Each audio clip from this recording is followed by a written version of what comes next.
आज ही कॉलेज में मेरे दोस्त ने मुझे बताया कि शनिवार को उसकी शादी है और उसने सभी लड़कियों को ग्रुप में बुलाया। मेरी सहेली ने साफ साफ धमकी दी थी कि अगर हम में से कोई उसकी शादी में नहीं गया तो वो हमारी दोस्ती खत्म कर देगी। सभी लड़कियां बहुत उत्साहित और योजना बनाने में व्यस्त थी। सब प्लानिंग कर रही थी कि शादी में कौन से कपड़े पहनेगी, लेकिन मैं तो यह सोच सोच कर उदास हो रही थी कि मेरे पास तो शादी में पहनने के लिए कपड़े ही नहीं थे। अगर पुराने कपड़ों में चली जाती तो मेरी गरीबी सबके सामने खुलकर आ जाती और मेरी गरीबी का मजाक बनता। यह मुझे बिल्कुल पसंद नहीं था। वैसे तो मैं सरकारी कॉलेज में पढ़ती थी और मेरा मानना था कि सरकारी कॉलेज में पढ़ने वाली सारी लड़कियां मेरी जैसी होगी, लेकिन मेरा यह ख्याल गलत है। मेरे साथ पढ़ने वाली बहुत सी लड़कियां ऐसी थी जो बहुत ही अमीर घराने से ताल्लुक रखती थी। मैंने मन में ठान लिया था कि शादी से 1-2 दिन पहले मैं कोई बहाना कर दूंगी और शादी में नहीं जाऊंगी। उदास और थकी हारी मैं जब घर पहुंची तो मैंने अपनी बड़ी बहन को दुल्हन की ड्रेस में देखा। बहन को दुल्हन की ड्रेस में देखकर मैं हैरान हो गई। मैं बोली, दीदी आप इतना तैयार होकर कहाँ जा रही है? मेरी दीदी मुझे देखकर एकदम से घबरा गई और बोली, कुछ नहीं, बस मैं नहाने जा रही थी। इतना कहकर वह बाथरूम में घुस गई। मैं अपने ही उलझन में घुली हुई थी, इसीलिए मैंने ज्यादा ध्यान नहीं दिया और सर झटक कर कमरे में आ गई। मैंने न जाने क्या सोचकर अलमारी खोली। मैंने सोचा शायद कोई भूला बिसरा सूट ही निकल आए जो मैं शादी में पहन सकूं। वैसे इस बात की उम्मीद तो कम ही थी, लेकिन मैं तो चौंक गई जब अलमारी में सामने ही 2-3 नए सूट पड़े थे। सूट बहुत ही अच्छे थे, उन पर कढ़ाई भी की गई थी जो बहुत ही प्यारी लग रही थी। यह सूट मेरे तो नहीं थे, हो सकता है दीदी के हो। मैं खुश हो गई। मैंने सोचा दीदी से 1-2 दिन के लिए मांग लूंगी और शादी में पहनकर चली जाऊंगी। मैं दीदी के बाहर आने का इंतजार करने लगी कि कब दीदी बाहर आए और कब मैं उनसे ये कपड़े के बारे में बात करूं। लेकिन दीदी थी कि बाथरूम से बाहर आने का नाम ही नहीं ले रही थी। मैं परेशान होकर कमरे से बाहर आ गई और इधर उधर टहलने लगी। अब मुझे हल्का हल्का गुस्सा भी आने लगा था। दीदी को बाथरूम में गए हुए पूरे 3 घंटे हो चुके थे। मैं बाथरूम का दरवाजा खटखटाने के इरादे से आगे बढ़ी तो मुझे बाथरूम के अंदर से दीदी के रोने की आवाजें सुनाई दी। मैं हैरान परेशान थी कि आखिर यह सब क्या चल रहा है। मैंने दरवाजे पर दस्तक दी तो थोड़ी ही देर में मेरी बहन बाथरूम से बाहर आ गई और मुझे लिपटकर रोते हुए बोली, देखा सिमरन, आज भी मेरी शादी नहीं हुई। मैं कितनी बदनसीब हूँ। मुझे अपनी दीदी की दिमागी हालत पर शक होने लगा। भला बाथरूम में किसकी शादी होती है? मैंने अपनी दीदी से पूछा, दीदी आपने नहा लिया? मेरी दीदी हाँ में सिर हिलाते हुए अपने कमरे में चली गई।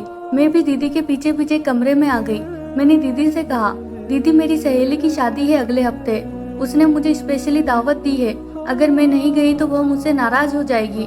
मेरी बात सुनकर दीदी मुझे हसरत से देखने लगी। बोली, देखा सिमरन, सब लड़कियां कितनी खुशनसीब है, हम ही बदनसीब है जो हमारी शादी नहीं हो रही। ना हमारे लिए रिश्ते आते हैं, ना हमारी शादी होती है। दीदी की बातों से मुझे उलझन होने लगी। दीदी की आदत थी कि चाहे कोई भी बात हो, दीदी घुमा फिरा कर बात अपनी शादी पर ले आती थी। मेरी समझ में नहीं आता था कि आखिर दीदी को अपनी शादी का इतना शौक क्यों है। मैंने दीदी की बातों को इग्नोर करते हुए कहा, दीदी वह सब छोड़ो, यह बताओ कि मेरी सहेली की शादी में पहनने के लिए मेरे पास कपड़े नहीं है, मैं कौन से कपड़े पहनूं? दीदी ने मेरी बातों का कोई जवाब नहीं दिया। वह अपनी ही सोचों में गुम थी। मैंने फिर दीदी को टोका, दीदी मैंने आपकी अलमारी में कुछ कपड़े देखे हैं, अगर वह कपड़े आप मुझे उधार दे देंगे तो मैं आपकी बहुत शुक्रगुजार रहूंगी। मेरी बात सुनकर दीदी के माथे पर बल पड़ गए। गुस्से से कहने लगी, खबरदार, जो तुमने उन कपड़ों को छुआ भी तो, कपड़े मैंने अपनी शादी के लिए बना रखे हैं। तुम्हें तो पता ही है कि हमारे घर के हालात कैसे हैं। अगर कल को मेरी शादी तय हो गई तो फिर मैं कपड़े कहाँ से लाऊंगी? मैं दीदी के सामने गिड़गिड़ाने लगी, प्लीज दीदी, एक बार पहनने के लिए मुझे दे दो, एक बार पहनकर रख दूंगी, बिल्कुल भी खराब नहीं करूंगी। मेरी बात सुनकर दीदी गुस्से से बोली, खबरदार, उन कपड़ों को हाथ भी मत लगाना, नहीं तो मुझसे बुरा कोई नहीं होगा। यह कहकर दीदी सर से पैर तक चादर ओढ़कर लेट गई और मैं अपने नसीब को कोसने लगी। हमारे घर के हालात बहुत खराब थे। मेरी माँ एक फैक्ट्री में काम करती थी और मेरे पिता कई सालों से बिस्तर से लगे हुए थे क्योंकि उन्हें पैरालिसिस अटैक हुआ था। जब पापा पैरालाइज हुए थे तो उस समय दीदी मानसी के लिए कुछ रिश्ते आए थे, लेकिन घर के हालात उस समय भी बहुत खराब थे, इसीलिए मेरी माँ ने उन्हें रिश्तों के लिए मना कर दिया। लेकिन अब घर में कुछ अजीब होने लगा था। मैं जब भी कॉलेज से आती तो दीदी मुझे सजी सवरी मिलती। मुझे बहुत हैरत होती, दीदी रोज दुल्हन की तरह तैयार क्यों होती है और बाथरूम में क्यों घुस जाती है। एक दिन मैंने दीदी का राज जानने की ठानी। दीदी तैयार हो रही थी तो मैं पहले से ही बाथरूम में छुपकर बैठ गई। जब दीदी अंदर आई तो मैं यह देखकर हैरान रह गई कि वहाँ 50 साल का। दोस्तों, मेरा नाम सिमरन है। हम 2 बहनें हैं। हमारे घर के हालात बद से बदतर है। हम गरीबी से नीचे का जीवन यापन कर रहे हैं। मेरे पापा बिस्तर से लगे हुए हैं। मेरी माँ सुबह सवेरे फैक्ट्री में काम करने के लिए निकल जाती है। मैं सरकारी कॉलेज में अपनी पढ़ाई पूरी कर रही हूँ। पढ़ाई का जो भी खर्चा होता है वह मैं ट्यूशन पढ़ाकर पूरा करती हूँ। मेरी बहन मानसी घर पर ही रहती है और मेरे पापा का भी ख्याल रखती है। इसके अलावा वह सिलाई करती है, लेकिन वह अपने पैसे बहुत संभाल संभाल कर रखती है। कहती है कि यह पैसे मैं किसी खास मकसद के लिए बचा कर रखती हूँ। लेकिन दीदी का वह खास मकसद क्या था मुझे आज तक समझ में नहीं आया था और ना ही मैंने जानने में कोई दिलचस्पी ली थी। दीदी की अपनी एक अलग ही दुनिया थी। उन्होंने ज्यादा पढ़ाई लिखाई भी नहीं की थी क्योंकि मम्मी नौकरी करती थी, पापा बीमार होते थे तो घर पर भी किसी का होना जरूरी होता था। दीदी ने अपनी एक अलग ही दुनिया आबाद कर रखी थी। मोहल्ले में उनकी कई लड़कियों के साथ दोस्ती थी। वह उन्हें अपने पास बुला लिया करती थी। इस तरह उनका टाइम पास हो जाता था। लेकिन धीरे धीरे सारी लड़कियों की शादी होती गई और दीदी तन्हाई का शिकार हो गई। दीदी अब अपना टाइम पास कपड़े सिलकर करती थी। वह दिन भर सिलाई करती रहती थी। दीदी के कई रिश्ते भी आए थे, लेकिन मम्मी ने यह कहकर मना कर दिया कि अगर मैं मानसी की शादी कर दूंगी तो घर पर बड़े बीमार बाप को कौन देखेगा। और इसी तरह धीरे धीरे दीदी की उम्र निकलती जा रही थी। दीदी अपनी शादी का अरमान दिल में लिए बैठी थी। शाम को मम्मी जब घर पर आई तो मैंने मम्मी से कहा, मम्मी मेरी सहेली की शादी है और शादी में जाने के लिए मुझे नए कपड़े चाहिए, तो नए कपड़े खरीदने के लिए मुझे पैसे दे दे। मेरी बात सुनकर मम्मी को गुस्सा आ गया।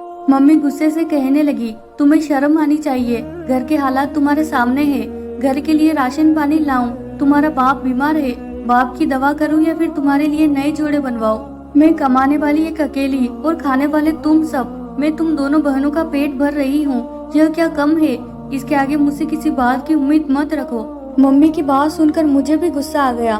मैंने कहा, मम्मी अब दीदी की शादी कर दो। उनकी शादी की उम्र निकलती जा रही है।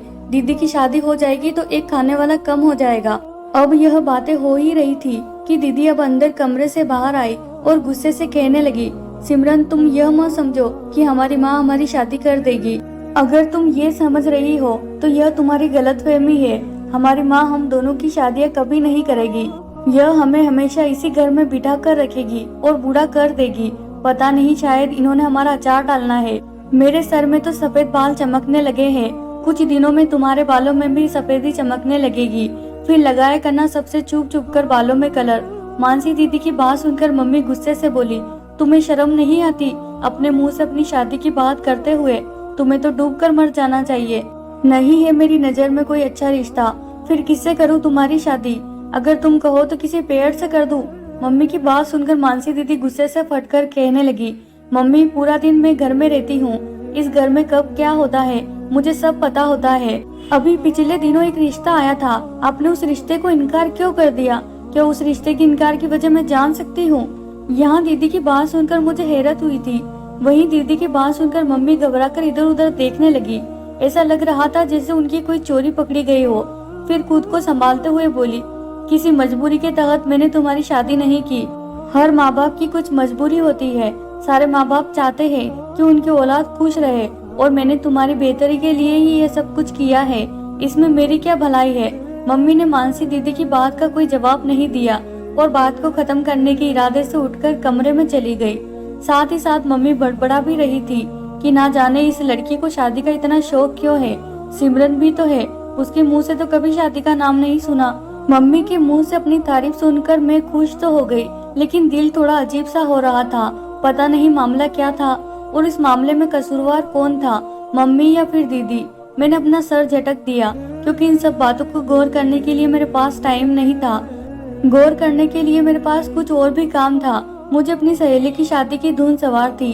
मैं प्लानिंग करने लगी कैसे दीदी को राजी करूं जिससे कि वह मुझे अपना सूट शादी में पहनने के लिए दे दे। और उसका एक ही तरीका था कि मैं दीदी की साइड रहूं, उनकी हाँ में हाँ मिलाती रहूं।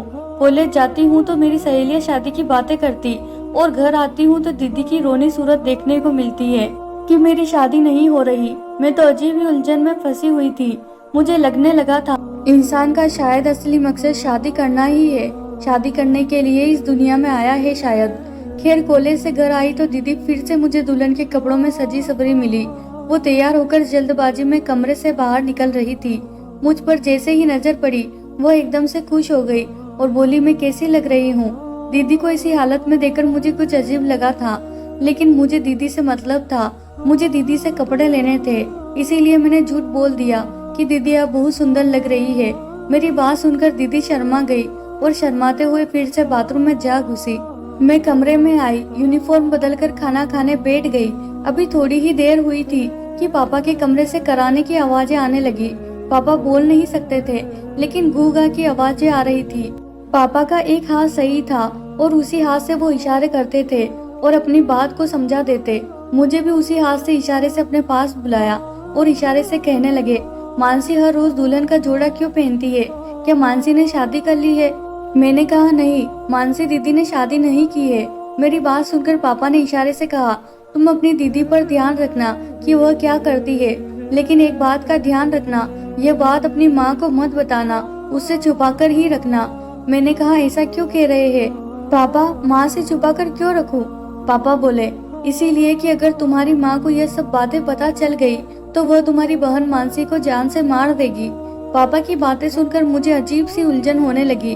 मैं बाहर आ गई। दीदी अभी तक बाथरूम में थी। मैं बाथरूम के पास गई, कान लगाकर कुछ सुनने की कोशिश की, लेकिन कुछ भी सुनाई नहीं दे रहा था। ना ही पानी गिरने की आवाज आ रही थी, ना ही कोई हलचल थी। मुझे बहुत अजीब लग रहा था। फिर दीदी इतनी देर तक बाथरूम में क्या करती है?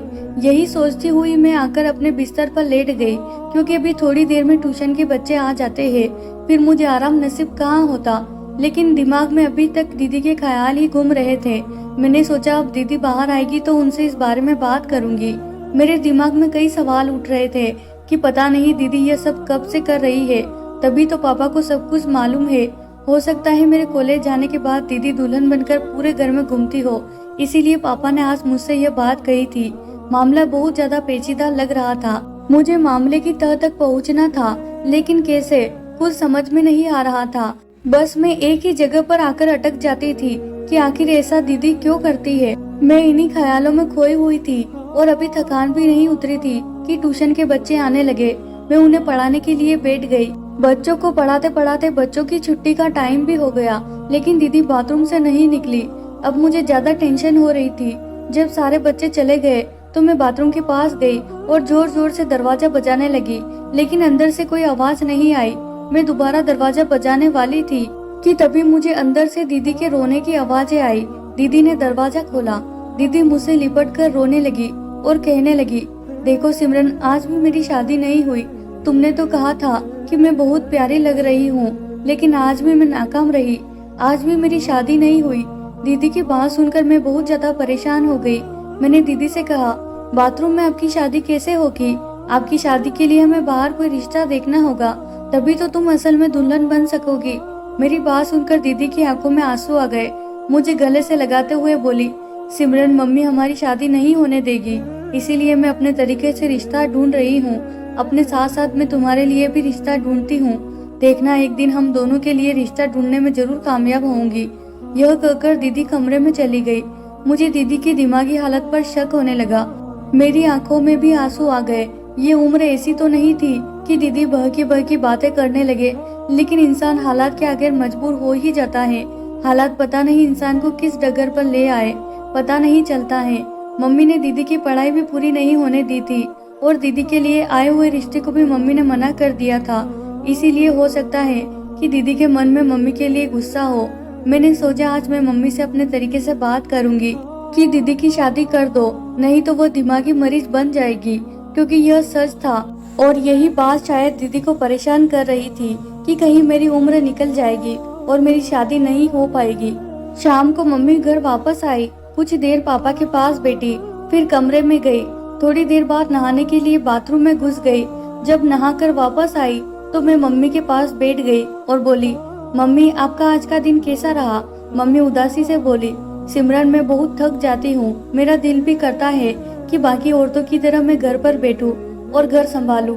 मेरा पति बाहर से पैसे कमा कर लाए और मेरे हाथ पर अपनी कमाई रखे। लेकिन शायद मेरे नसीब में यह सुख नहीं था। अचानक से मैंने मम्मी से पूछा, मम्मी आपको बेटे की कमी महसूस नहीं होती? मेरी बात सुनकर मम्मी बोली, इतनी कमी महसूस होती है कि शब्दों में बता नहीं सकती। मुझे तुम दोनों पर भी कोई एतराज नहीं है, लेकिन बेटे की कमी हमेशा से ही रही है, क्योंकि अगर मेरा बेटा होता तो मुझे सड़कों पर धक्के खाने नहीं पड़ते। मम्मी की बात सुनकर मैंने कहा, मम्मी आप मानसी दीदी की शादी कर दे और मानसी दीदी के दूल्हा को घर जमाई बना ले, इस तरह आपको एक बेटा मिल जाएगा। मैंने अपनी तरफ से बहुत बड़ी और बहुत ही अकल की बात कही थी, लेकिन पता नहीं क्यों मेरी बात सुनकर मम्मी के माथे पर बल पड़ गए। गुस्से से बोली, सिमरन मैं देख रही हूँ कि आजकल तुम भी अपनी बहन के नक्शे कदम पर चल रही हो। तुम्हारी जुबान भी हर वक्त शादी का शब्द होता है। तुम्हारे अंदर भी बेशर्मी आ रही है। फिर खुद को थोड़ा शांत करते हुए बोली, मैं तुम दोनों बहनों की शादी बहुत ही सोच समझकर और बहुत ही अच्छी जगह करूंगी। सच कहूँ तो मुझे तुम्हारे नसीबों से डर लगता है, क्योंकि मेरी शादी का उदाहरण तुम्हारे सामने है। तुम्हें क्या लगता है, अगर मैं तुम्हारी शादी तुम्हारे बाप जैसे इंसान के साथ कर दूं, तो क्या तुम खुश रह पाओगी? तुम्हारा बाप एक फैक्ट्री में काम करता था, महीने में 8,000 कमाता था, और मैं उन्हीं 8,000 से तुम दोनों बच्चों के और तुम्हारे बाप का पेट पालती थी। 8,000 में महीने का कैसे गुजारा करती थी यह मैं ही जानती हूँ, या मेरा भगवान। मैं तो इतने पर ही राजी थी, लेकिन देखो फिर तुम्हारा बाप तो यह भी कमाने से गया, और अब घर के हालात तुम्हारे सामने है। मैं नहीं चाहती तुम दोनों बहनों को भी मेरी जैसी जिंदगी जीनी पड़े। शादी की क्या है, वह तो किसी भी उम्र में हो जाएगी, लेकिन अगर गलत इंसान से हो गई तो फिर तुम्हारे पास कोई दूसरा ऑप्शन नहीं होगा। तुम्हें गले में पड़े ढोल को बजाना ही पड़ेगा। इसीलिए मैं तुम दोनों बहनों की शादी सोच समझकर करना चाहती हूँ। मम्मी की बात मुझे समझ में आ गई थी, लेकिन यह बात मैं दीदी को कैसे समझाती। फिर मैंने मम्मी की गैर मौजूदगी में दीदी से बात करने की सोची, और मौका देकर मैंने दीदी से बात की। मैंने कहा, दीदी आप मम्मी से वैसे ही गुस्सा रहती हो।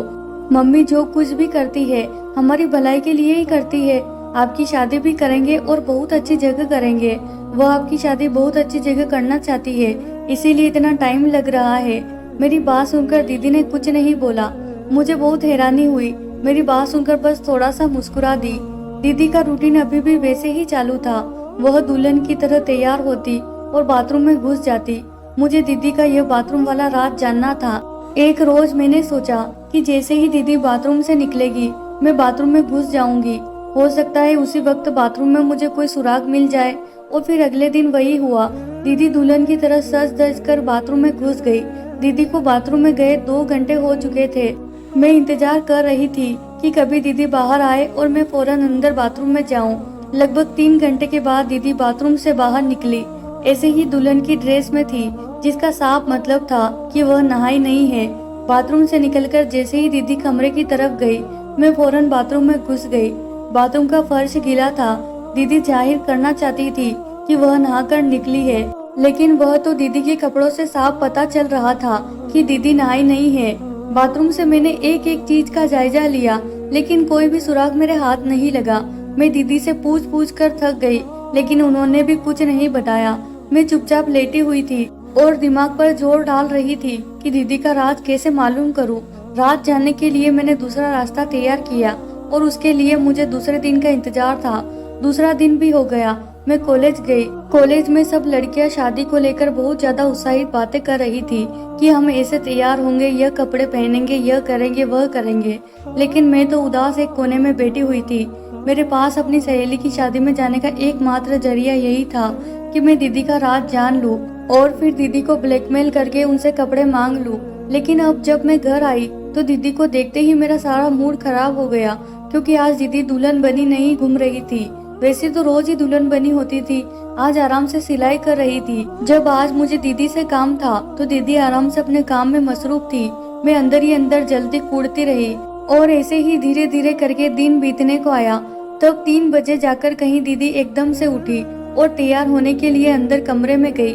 दीदी तैयार होने के लिए जैसे ही कमरे में गई, मैं जल्दी से बाथरूम में घुस गई। आज मैं सारा नजारा अपनी आंखों से देखने वाली थी। हमारा घर पुराने जमाने का बना हुआ था। बाथरूम काफी बड़ा था। बाथरूम के अंदर ही वॉशिंग मशीन पड़ी हुई थी। रोशनदान भी बड़े बड़े थे। मैं बाथरूम में ही कोई छुपने की जगह ढूंढने लगी। कोई और जगह न मिलने पर मैं मशीन के पीछे छुप कर बैठ गई। थोड़ी देर में दीदी तैयार होकर बाथरूम में आई। बाथरूम में आते ही वह मशीन को फंसाने लगी। डर के मारे तो मेरी जान ही निकल गई थी, कहीं दीदी मुझे देख ना ले, नहीं तो। लेकिन यहाँ तो दीदी पर कोई और ही धुन सवार थी और दीदी उस मशीन पर चढ़ गई और उस पर चढ़कर रोशनदान से बाहर गली में कूद गई। दीदी की हरकत से मैं सकते में आ गई कि आखिर दीदी कहाँ जाती है। बिना समय बर्बाद किए मैं भी जल्दी से मशीन पर चढ़ी और रोशनदान से बाहर गली में कूद गई। दीदी मुझे साफ साफ दिखाई दे रही थी, गली के नुक्कड़ से मुड़ने ही वाली थी। मैं दीदी का पीछा करने लगी। अब कुछ ही दूर चल पाए थे कि दीदी एक 50 साल के बुड्ढे के पास जाकर रुक गई। उसने गाड़ी का दरवाजा खोला, दीदी गाड़ी में जाकर बैठ गई। मैं हैरान परेशान सी खड़ी थी, तभी एक रिक्शे वाले को रोककर उसमें बैठ गई और दीदी का पीछा करने लगी। दीदी की गाड़ी एक घर के सामने रुक गई और दीदी और वह आदमी घर के अंदर चले गए। मैंने बाहर से जाकर देखा तो उस घर में और भी लोग मौजूद थे। शादी की सारी सामग्रियां वहां पर रखी हुई थी और एक पंडित जी भी बैठे हुए थे, कोई मंत्र पढ़ रहे थे। देखते ही देखते दीदी एक आदमी के साथ फेरे लेने लगी। मैं हक्का बक्का से खड़ी थी, कुछ बोल भी नहीं पा रही थी। थोड़ी ही देर में शादी संपन्न हो गई। दीदी ने सभी लोगों को आशीर्वाद लिया। उस बूढ़े आदमी ने भी दीदी और दीदी के पति को आशीर्वाद दिया। मैं दरवाजे के पीछे से यह सब देख रही थी। थोड़ी देर में घर खाली हो गया और वहाँ पर सिर्फ दीदी और वह 50 साल का बुड्ढा था। दीदी का पति भी दीदी को बाय करके चला गया था। तब मैं गेट से पीछे से निकल कर आई और गुस्से से अपनी दीदी से बोली, दीदी आपने यह सब क्यों किया? आपको अपनी शादी की इतनी जल्दी थी कि आपने अपनी शादी मम्मी पापा को बताए बगैर कर ली। अपनी शादी करने के लिए आपने किसी गैर इंसान का सहारा लिया। मुझे देखकर पहले तो दीदी चौंकी, फिर खुश होकर मेरे पास आई और मेरे गले से लिपट गई। सिमरन देखो, आज सच में मेरी शादी हो गई। मुझे दीदी पर बहुत गुस्सा आ रहा था। मैंने दीदी को खुद से अलग हटाते हुए कहा, दीदी आपने सही नहीं किया, आपने मम्मी पापा को दुख पहुंचाया है। आपकी इस हरकत से मम्मी पापा पर क्या बीतेगी? मानसी दीदी ने मुझे पकड़ते हुए कहा, सिमरन मम्मी पापा पर कुछ नहीं बीतेगी, तुम्हें सच्चाई नहीं पता है। आज मैं तुम्हें सारी सच्चाई बताती हूँ और सच्चाई यह है कि मैं और तुम मम्मी की सगी बेटियां नहीं है, वह हमारी सौतेली माँ है। पापा ने यह दूसरी शादी की थी, उनकी पहली बीवी मर चुकी थी, इसीलिए पापा ने यह दूसरी शादी की। पापा और हमारी सौतेली मम्मी उस समय आपस में बहुत खुश रहते थे। पापा मम्मी का बहुत ध्यान रखते थे। पापा ने मम्मी से कहा था कि एक बेटा दे दो, फिर हमारी फैमिली पूरी हो जाएगी। लेकिन शादी के 5 साल गुजर गए, लेकिन मम्मी को कोई औलाद नहीं हुई। तो फिर मम्मी ने डॉक्टर को दिखाया। डॉक्टर ने बताया कि तुम बांझ हो, तुम्हें कभी औलाद नहीं हो सकती। घर आकर मम्मी बहुत रोई थी, लेकिन पापा ने उनका साथ दिया, उन्हें हिम्मत बंधाई और कहा मेरे लिए मेरी बेटियां ही बहुत है। मम्मी को भी उस वक्त अपने पति पर बहुत प्यार आया था, क्योंकि मम्मी इतना ज्यादा डर गई थी। उन्हें लगा कि अब मेरा तलाक हो जाएगा, अब मेरे पति मुझे घर में नहीं रखेंगे, क्योंकि उन्हें बेटे की आस है। दिन यूं ही बीत रहे थे कि एक दिन अचानक मम्मी को पता चला कि वह बात झूठ थी, बल्कि यह पापा की एक चाल थी। असल में उन्हें मम्मी से कोई बच्चा चाहिए ही नहीं था। उन्हें डर था कि अगर मम्मी को कोई बच्चा हो गया तो वह हम दोनों बहनों का ख्याल नहीं रखेगी। इसीलिए पापा मम्मी को कुछ ऐसी दवाइयाँ चुपके से खिला देते थे, जिससे कि मम्मी माँ नहीं बन पाई। मम्मी को जब यह राज पता चला तो उन्होंने पापा से खूब झगड़ा किया, इतना झगड़ा किया कि घर छोड़कर जाने की धमकी दे डाली। पापा पर इस बात का इतना असर हुआ कि उनका ब्लड प्रेशर इतना ज्यादा हाई हो गया कि उन्होंने पैरालिसिस अटैक हो गया और वह बिस्तर से लग गए। अब मम्मी मजबूर थी, क्योंकि वह पापा से कुछ कह नहीं सकती थी, लेकिन उन्होंने ठान लिया था कि वह पापा से इस बात का बदला जरूर लेगी। अगर वह पापा से बदला नहीं ले सकती है तो उसका बदला वो पापा की बेटियों से, यानी कि हम दोनों से लेगी। वह हम दोनों की शादियां नहीं होने देगी, पापा की दहलीज पर ही बिठाकर हमें बूढ़ा कर देगी।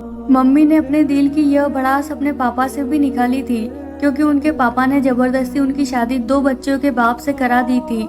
मम्मी ने गुस्से में आकर अपने मायके वालों से रिश्ता तोड़ लिया था। लेकिन जिस दिन मम्मी को पापा के बारे में सब कुछ पता चला था, तो उस दिन मम्मी एक बार फिर अपने मायके गई थी और अपने पापा को सारी बात बताई थी और यह भी कहा था कि मैं इस बात का बदला उसकी बेटियों से लूंगी, उनकी कभी शादी नहीं होने दूंगी। यह जो इंसान तुम्हारे सामने खड़ा है, यह मम्मी के पापा है।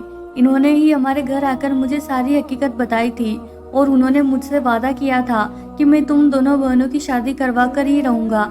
इन्होंने मुझे अपने घर का एड्रेस दिया था, इसीलिए मैं तैयार होकर इनके घर जाया करती थी। वहाँ लड़के वाले पहले से मौजूद होते थे, लेकिन हर बार लड़के वाले मुझे देखकर शादी के लिए मना कर देते थे और उम्र भी ज्यादा हो चुकी थी और मैं कोई खास ज्यादा सुंदर तो थी नहीं। लेकिन फाइनली आज देखो मेरी शादी हो गई। मैं बहुत खुश हूँ। देखना सिमरन, तुम्हारी भी जल्दी शादी करवा दूंगी। दीदी ने जो बातें मुझे बताई बहुत ज्यादा हैरान कर देने वाली थी, लेकिन विश्वास तो करना ही था क्योंकि सारे सबूत और गवाह सामने थे। क्योंकि मम्मी के पापा हमारे सामने खड़े इन बातों की गवाही दे रहे थे। फिर मैंने दीदी से कहा, लेकिन दीदी आप तैयार होकर बाथरूम से ही क्यों जाती थी? आप दरवाजे से भी तो जा सकती थी। दीदी बोली, क्योंकि अगर मैं तैयार होकर दरवाजे से जाती तो सबको पता चल जाता, खासकर पापा को सबसे पहले पता चल जाता। पापा को मैं परेशान करना नहीं चाहती थी और दूसरी बात, हमारे बाथरूम का रोशनदान बाहर खेतों की तरफ खुलता है, इसीलिए मुझे वहाँ से जाते हुए कोई नहीं देख सकता था।